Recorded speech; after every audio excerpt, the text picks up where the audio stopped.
Graças e paz a todos, amém? Glória a Deus. Fico muito feliz em ter sido convidado para estar na casa do Senhor, para pregar a palavra. Que a palavra ela é alimento diário para a nossa vida.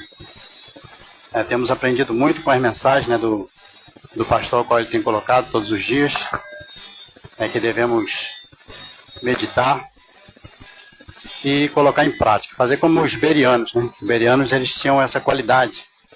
O apóstolo Paulo fala que os bereanos, eles eram mais, mais prudentes que os tessalônicos, porque eles tinham cuidado de examinar a Escritura e colocar em prática. É assim que nós temos que fazer como igreja do Senhor. Colocar em prática toda a palavra em nossa vida. Ela tem que fazer parte da nossa vida constantemente. Meus amados, eu gostaria de, nesse momento, estar convidando os amados irmãos a abrirem suas Bíblias no livro de Jonas. Glória a Deus.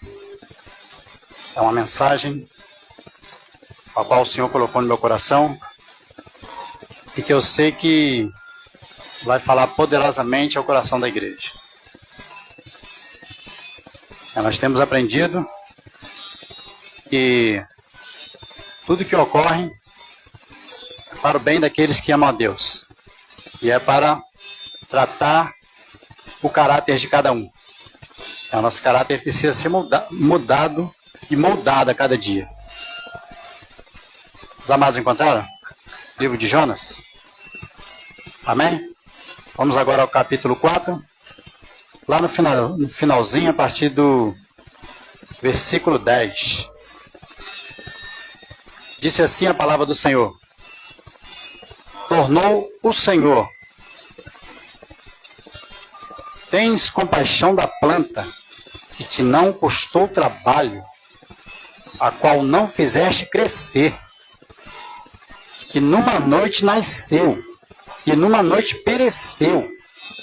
E não hei eu de ter compaixão da grande cidade de Nínive, em que há mais de 120.000 pessoas, que não sabem discernir entre a mão direita e a mão esquerda, e também muitos animais? Glória a Deus. Soberano Deus e eterno Pai, nesta noite, Senhor Deus, Pai querido, abra, Senhor Deus, os nossos corações com a porta da Tua palavra, para que possamos, Senhor Deus, receber das Tuas orientações e dos Teus estatutos sobre as nossas vidas, para que possamos, Senhor Deus, não somente meditar na Tua palavra, mas também colocá-las em prática, porque ela é, Senhor Deus, o alimento necessário ao qual nós necessitamos para que tenhamos vida e vida com abundância, para que nós venhamos crescer na graça e no conhecimento do Teu Filho amado Jesus Cristo. Toma, Senhor Deus, os nossos corações em Tuas mãos, a Tua igreja, nesta noite, em nome de Jesus. Amém. Glória a Deus. Amados irmãos, estamos diante de uma palavra muito poderosa, que é a palavra do profeta Jonas. Glória a Deus. Aleluias. O Senhor, pela primeira vez, fez a convocação para Jonas. E essa convocação, ela deveria de ser para que ele fosse à cidade de Nínive e pregasse contra ela. Por quê? Porque Deus não se alegrava com a situação em que aquele povo se encontrava. Deus não se alegrava da forma como aquele povo estava indo. E é claro que Jonas, ao receber a palavra de Deus, ele fez totalmente o contrário. Ele, ao invés de obedecer à palavra do Senhor, a palavra diz que ele se ausentou da presença de Deus. Mas é claro que o salmista ele fala que não há maneira de se ausentar da presença de Deus. Por mais que nós venhamos nos esconder, seja na escuridão, seja no mais profundo mar, lá está o Senhor. Não tem como nós fugirmos da presença de Deus. Aqui, quando se refere a saiu da presença de Deus, ele quer dizer que ele não quis fazer conforme o Senhor lhe tinha ordenado. E ele foi e fez contrário ao que o Senhor falou. Ele foi para Jope para comprar a passagem para Tarsis. E aqui agora eu passo a analisar, fazer uma análise rápida da distância que seria de Jope até Nínive. Diz que, segundo os historiadores, de Jope até a parte nordeste de Nínive, daria na faixa de 800 quilômetros. 800 quilômetros de terra firme. E de Jope a Tarsis, daria 3.000 quilômetros mar adentro. Seria a oeste, de Tarsis, 3.000 quilômetros adentro. Imaginem só a situação em que estava Jonas. Jonas, ele queria fugir da responsabilidade que Deus tinha colocado ele. E agora eu gostaria também de pontuar algo muito interessante, que acontece, que geralmente isso acontece nos nossos ministérios. Às vezes, nós queremos fugir da nossa responsabilidade. Às vezes, nós queremos fazer as coisas segundo nós achamos que é correto. Nós pensamos que algo tem que ser certo daquele jeito. Eu fui criado dessa forma. Mas só que agora nós precisamos entender que o nosso pensamento no passado agora tem que ser mudado. Nós precisamos agora determinar agora a nossa vida de acordo com as orientações de Deus. E nós temos agora, graças a Deus, a palavra que veio, Jesus Cristo encarnado, o Filho de Deus para nós. Agora nós temos a Bíblia Sagrada, que ela tem total orientação para nós.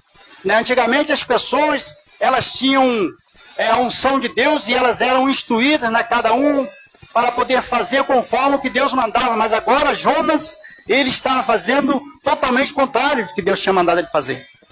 Talvez nós, se fôssemos analisar a situação em que Jonas está fazendo, ele está querendo fazer algo contrário do que Deus mandou ele fazer. Mas quantos de nós não tivemos também essa rebeldia contra a nossa liderança? Quantos de nós também não determinamos que não queríamos fazer aquilo e não fizemos?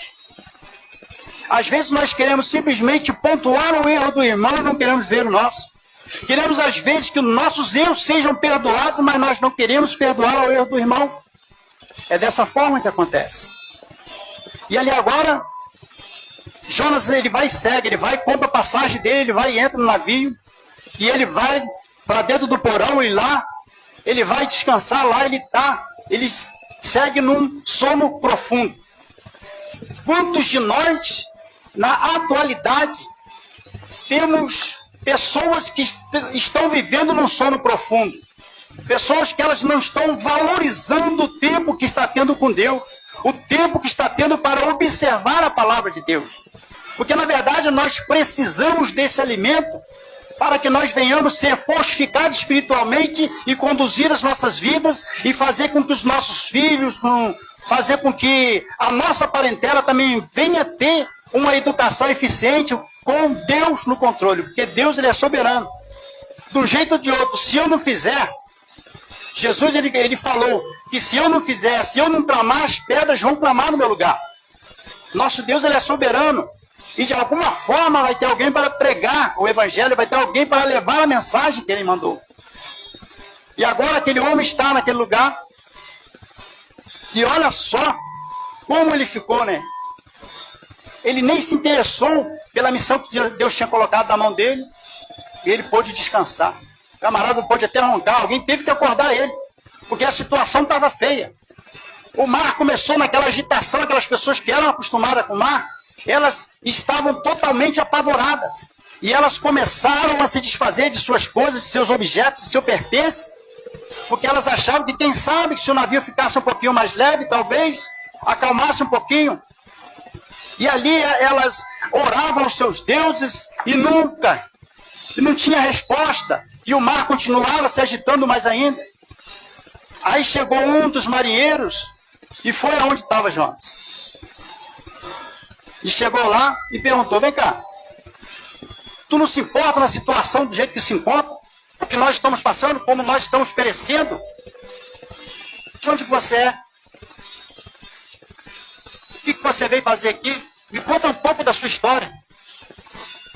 Aí, Jonas virou e disse para ele, ó, eu sou hebreu e temo ao Senhor. Ô glória! Ele falou, eu sou hebreu e temo ao Senhor, ao Deus do céu, que criou a terra e todo o mar. E eles temeram. Mas o que nós vamos fazer agora? É simples. Me lancem ao mar, e o mar vai se acalmar. Aí naquele momento Jonas ele estava de uma forma que ele estava desejando a morte, porque ele queria ser lançado ao mar. Imagina ser lançado ao mar, aquele mar agitado, o mar profundo, né? Eles estavam num local onde só havia mar, olhava para um lado e o outro, não havia terra firme.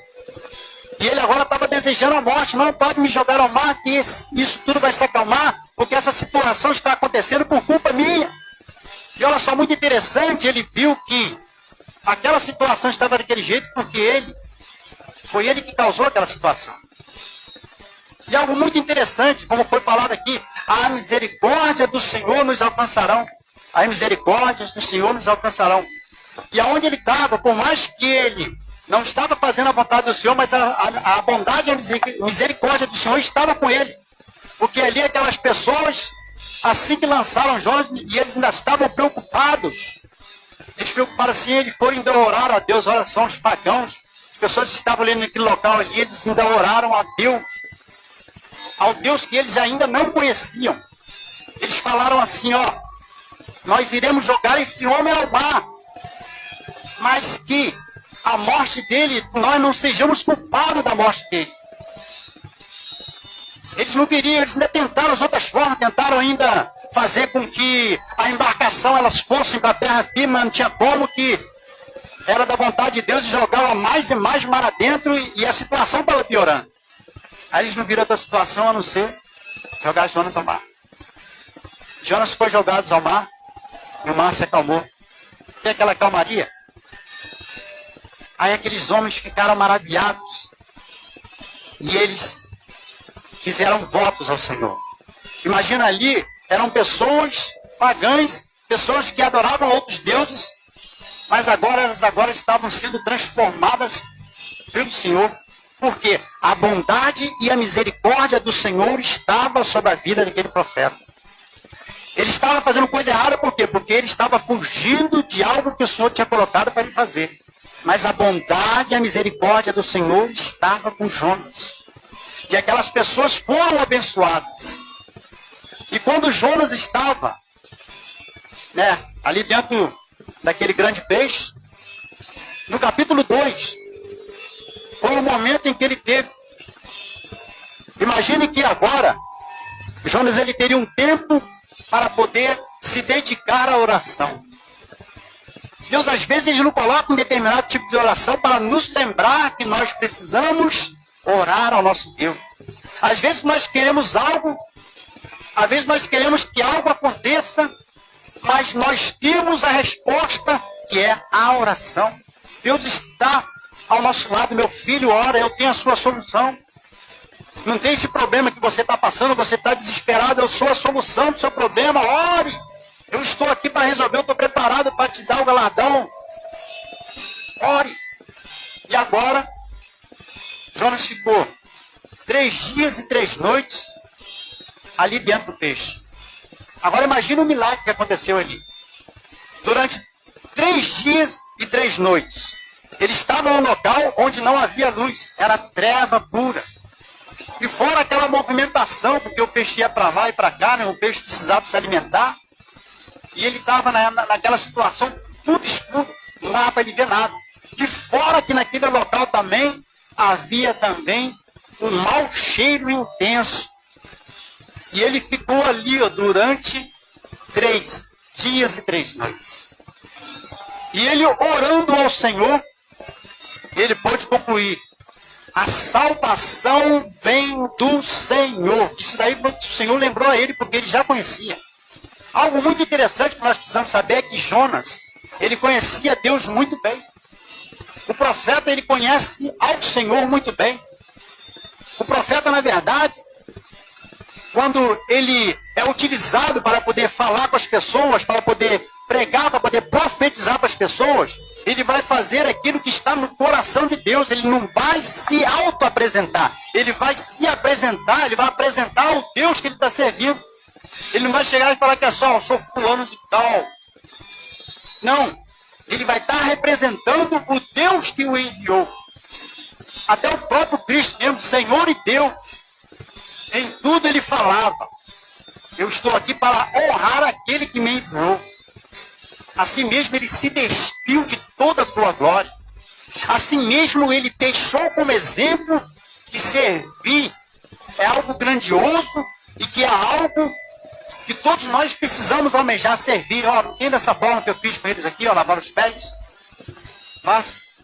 Faça você dessa forma todos. Pedro, no momento, né, ele viu aquilo assim e falou assim: não, Senhor, eu não vou permitir que o Senhor lave os meus pés, não. Aí Jesus virou e falou para Pedro assim: ó, Pedro, se você não permitir que eu lave os seus pés, você não tem parte comigo. Aí ele foi e falou exageradamente assim: eu pode lavar tudo, glória. Nós precisamos entender a forma como Deus age. E o profeta Jonas, na verdade, nós vamos perceber que essa passagem nada mais é do que tratar, tipo assim, Deus, o coração de Deus, como diz em 2 Pedro, no capítulo 3, no verso 9, fala que a vontade no coração de Deus é que nenhuma alma se perca, mas que todos venham se arrepender.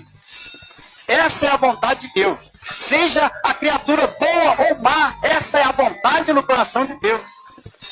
Mas às vezes nós às vezes determinamos, não tem fulano que está ali, ó, aquele fulano está lá no tráfico lá, ó, para ele não existe mais solução. Não tem fulano, eu já orei muito por ele, já pedi muito a Deus, mas para ele não tem mais solução. Às vezes tem mulher também que ela é casada, que ela vai e ora para o marido dela e chega um certo momento ela quer a separação, porque ela acha que ela orou tanto que devia orar, mas não aconteceu nada. Agora eu sou um exemplo de que oração Deus resolve. Está ali minha esposa, quantas vezes ela orou por mim? Pelas noites ela orou por mim, pediu oração. Pastor, e o milagre aconteceu, meu coração mudou.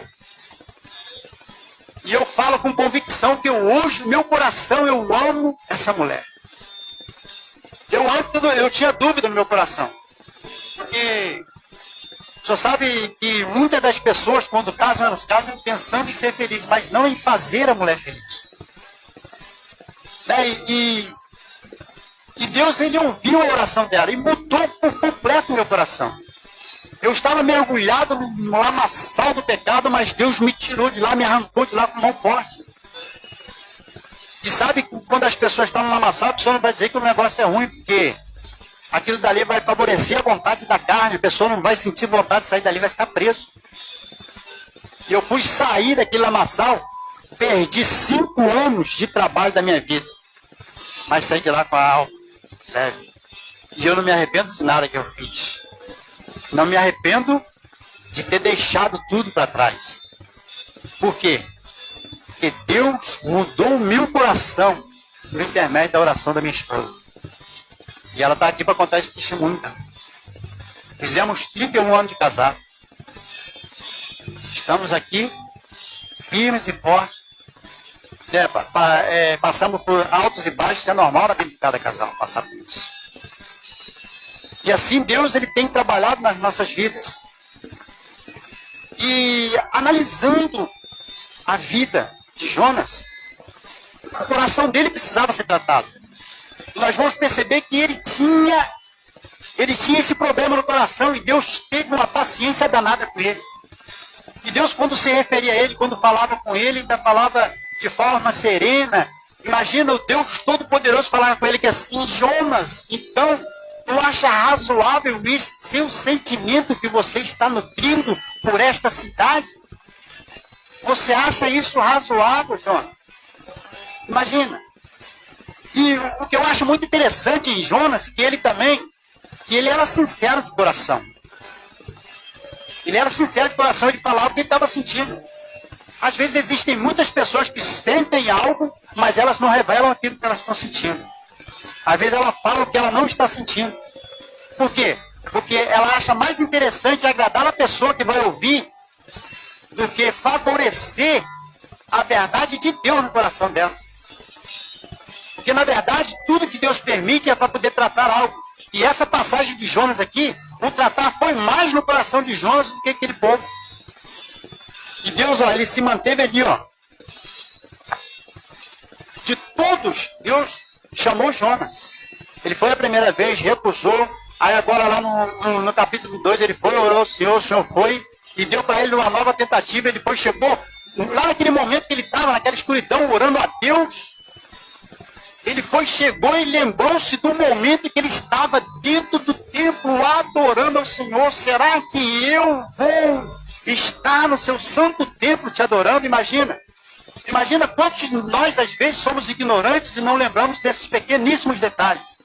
Às vezes tem pessoas que vêm ao templo, pastora, e elas vão e falam que assim, ó, eu hoje ouvi aquela palavra, não senti a presença de Deus. Não vê, pastor, não costumamos ouvir isso direto? Eu não senti a presença de Deus. Mas é engraçado que o pastor falou daqui dali, eu não senti nada. E ó, eu não senti Deus ali. Mas só que o próprio Deus, ele falou que a palavra dele, ela é lançada e nunca volta vazia. Mas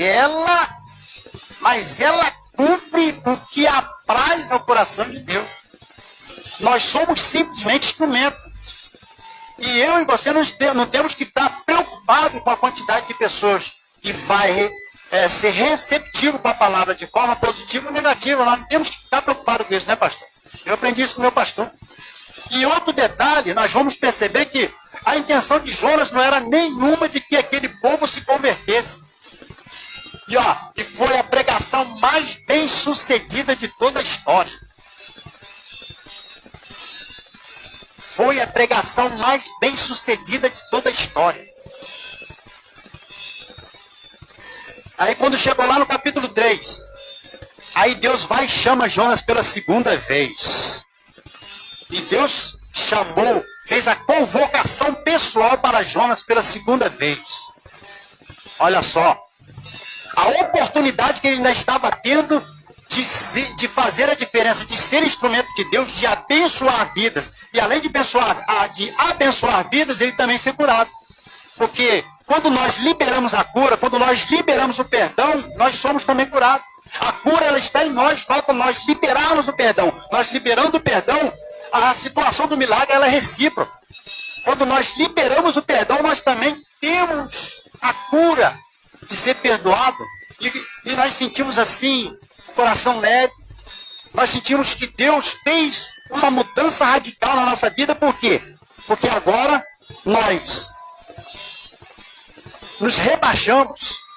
Porque existem pessoas orgulhosas, pessoas que não querem saber, não vou me rebaixar essa pessoa, não vou fazer isso. Mas só que Deus quer que nós venhamos nos humilhar. E essa humilhação é ela que vai fazer com que nós sejamos curados. Existem muitas pessoas orgulhosas e elas não querem se humilhar. E Deus continuou tratando o coração de Jonas. E Jonas, ele partiu. E nós vemos que a cidade de Nínive ela era muito extensa. Mas que a cidade, o comprimento dela, como é falado, é de 3 dias de caminhada.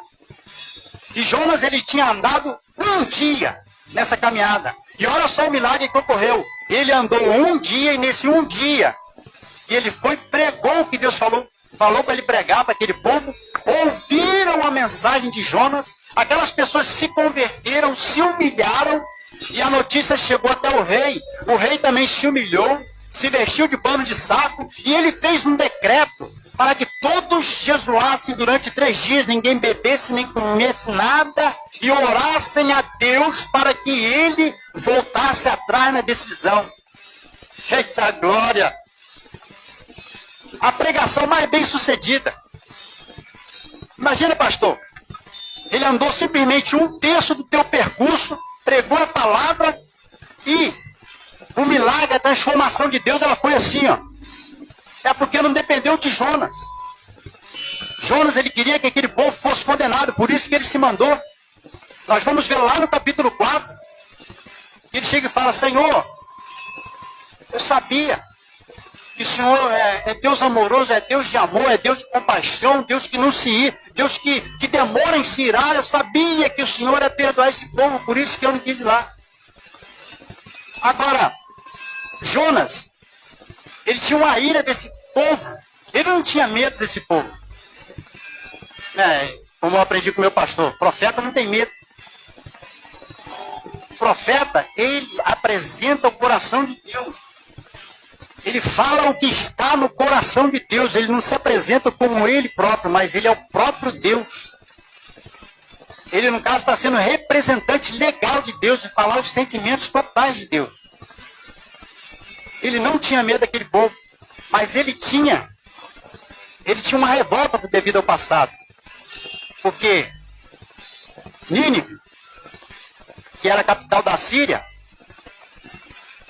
no determinado tempo eles fizeram muita covardia com o povo de Israel, o povo do lado norte. E Nínive, na verdade, só essa palavra Nínive, o pessoal temia. Por quê? Porque era sinônimo de maldade, de corrupção, contra o povo de Deus. Por isso, Jonas odiava aquele povo. Por isso que Jonas não queria. Jonas queria que aquele povo fosse logo condenado. Aí nós vamos ver lá no capítulo 4, ele vai e se senta no lado leste da cidade de Nínive. E de lá ele teve uma visão privilegiada. E daí ele falou assim, vamos ver agora o que vai acontecer agora.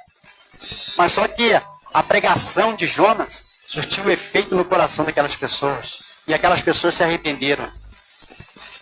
Aí o próprio Deus vai e chega e fala para ele. Aí para Deus concluir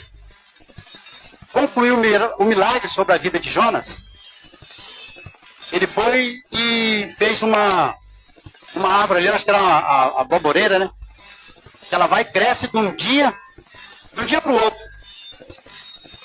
Aí aquela árvore, ela tinha dado aquela sombra, que Jonas foi e gostou de ficar ali. Aí quando amanheceu, Deus foi e enviou uma praga, né? Que foi e atacou o caule daquela planta, e ela veio então a murchar. Aí Deus foi e enviou um vento leste, né, que é aquele vento quente, para cima de Jonas. Ele foi, desejou a morte. Desejou a morte porque uma praga exterminou a planta. Aí foi onde Deus foi falando aquela parte, poxa, você se compadeceu de uma planta que cresceu da noite para o dia. Você não teve trabalho nenhum para que aquela planta crescesse, mas você teve compaixão dela. Ali estava demonstrando a sensibilidade do profeta. Agora, contra Nínive, a situação dele já era totalmente diferente. E ali Deus foi e falou para ele, poxa, você está tendo compaixão dessa planta que você não teve cuidado nenhum. Você não cultivou ela. Você não semeou. Você não preparou o terreno para que ela crescesse, mas você se compadeceu dela. Agora tu me diz alguma coisa. Se é razoável você desejar a morte por causa dessa situação, eu disse, sim, desejo a morte por causa disso. Agora então, você teve compaixão dela, e eu então não vou ter compaixão por causa de 1.200 pessoas que se converteram. E olha, que elas não sabiam discernir a sua mão direita nem a sua mão esquerda. Então eu não vou ter compaixão dessas pessoas e de muitos animais. Imagina, eram pessoas, eram homens, mulheres, crianças, animais. Eram numerosas pessoas. E na verdade, quando a Bíblia se refere à quantidade de pessoas, né, pastor, ainda tem incluída mulheres e crianças que não são incluídas naquela quantidade que foi contabilizada. E ali, E ali Deus foi e fez aquela forma para poder mostrar para ele. Era o coração de Jonas que precisava ser curado. Quantos profetas hoje precisam ser curados? Hoje nós estamos em uma geração onde existem muitos profetas querendo matar profeta. Muitos profetas têm o coração amargurado, porque passou por determinado tipo de situação e não consegue perdoar. E isso vai crescendo como um câncer. Aquela pessoa, ela já está condenada, mas ela não sabe. Não tem lá quando a pessoa fala, isso também já tem em 2 Pedro mesmo, que fala que quantas vezes eu ouvi falar que Jesus viria, mas olha, isso já faz muito tempo e ainda não chegou. Olha quanto tempo se passou e ele não veio. Agora sabe por quê? Que Jesus ainda não veio? E ali ele chega e fala que para Deus um dia é como 1000 anos e 1000 anos como um dia. E ele não veio ainda para buscar a sua igreja, sabe por quê? Existem muitas pessoas que ainda precisam ouvir a palavra, isso é de certo que é. Mas só que está havendo uma forma assustadora da mensagem de Deus chegar até essas pessoas. Jesus poderia possivelmente já ter vindo, mas sabe por que ele ainda não veio? Porque ele achou vergonhoso, pastor. Pastor, ele achou vergonhoso ele chegar para poder buscar uma igreja e uma igreja ficar à metade. Uma igreja ficar mais do terço de pessoas porque elas estão desse jeito, com o coração amargurado, com o coração que ainda não aprendeu a perdoar. Por isso ele ainda não veio, porque existem muitos profetas que ainda precisam ser tratados. Existem muitos profetas que batem no peito e falam assim, eu tenho certeza da minha salvação. Mas não fala com o irmão. Mas está há muito tempo sem dirigir a palavra ao outro irmão. Está há muito tempo, quando passa pelo irmão, vira a cara. Não quer falar. E aquilo vai crescendo. E a pessoa vai só passando por essa situação e a vida dela vai só sendo preparada para o inferno. Ela não vai subir. Jesus ele fica desanimado com essas pessoas. Por isso ele não veio. Imagina quantas pessoas estão desse jeito dentro da igreja. Não tem a dracma perdida? Ao qual Jesus falou em uma parábola, uma das parábolas dele. Existem muitas dracmas perdidas na igreja. Muitas dracmas perdidas. Elas têm um valor imenso. Mas só que elas não sabem que ela tem esse valor. E Jesus, ele está às portas. No tempo de Noé, Noé, ele fabricou a arca. Muitas pessoas não acreditavam que viria um dilúvio sobre aquelas pessoas. E hoje, a igreja ela é como a arca. A porta está escancarada para muitas pessoas entrarem, mas elas não entram. Que nós venhamos abrir os nossos olhos e ser sensível para perdoar o irmão. Porque a mágoa, ela é uma doença que vai matando a pessoa de forma dia após dia e devagar. E assim, eu agradeço minha rica oportunidade e peço a Deus que abençoe a cada um nessa noite e que essa palavra ela venha surtir efeito na vida de cada um de vocês. Eu agradeço minha rica oportunidade em nome de Jesus.